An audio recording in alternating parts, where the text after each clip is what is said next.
Hey guys, Ethan here. So I just finished reading a pretty good book and thought I'd talk a little bit about it. I read Flowers in the Attic by V.C. Andrews. Flowers in the Attic was written in 1979 and it is the first out of the four in the Dollanganger series. The book follows the story of the four Dollanganger children, Corey, Christopher, Cassie, and Catherine, and their lives after their father's short and apparent death. On their father's birthday, when they went to go surprise him, the knock on the door that they thought would be their father, they found out that it was actually a police officer who was carrying the news of their father's recent death in a car accident.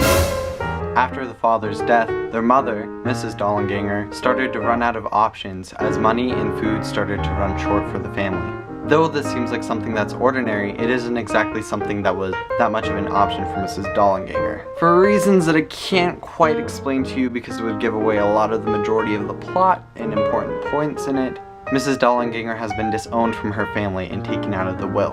Mrs. Dollanganger knows that the only way to get back into the will is to earn the trust and the love of her father once again, who is conveniently on his deathbed.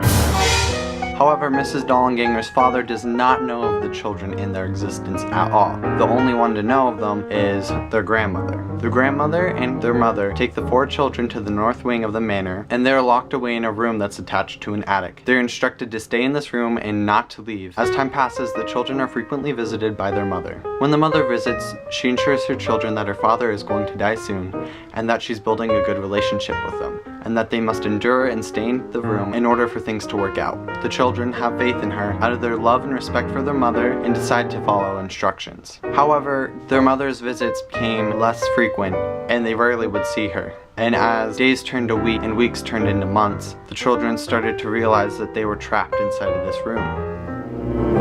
Flowers in the Attic is a very good book, and a long book, and a thriller. One thing I really enjoyed about this book is an easy psychological theory to apply to the characters would be Freud's theory. You can tell if you continue to read the 4-book series, which is really long, that being locked up in the attic has a grave effect on the children's mental stability. Flowers in the Attic was a really good book that I would give a 4 out of 5 stars. However, I'm not sure it's something I would recommend to someone my age.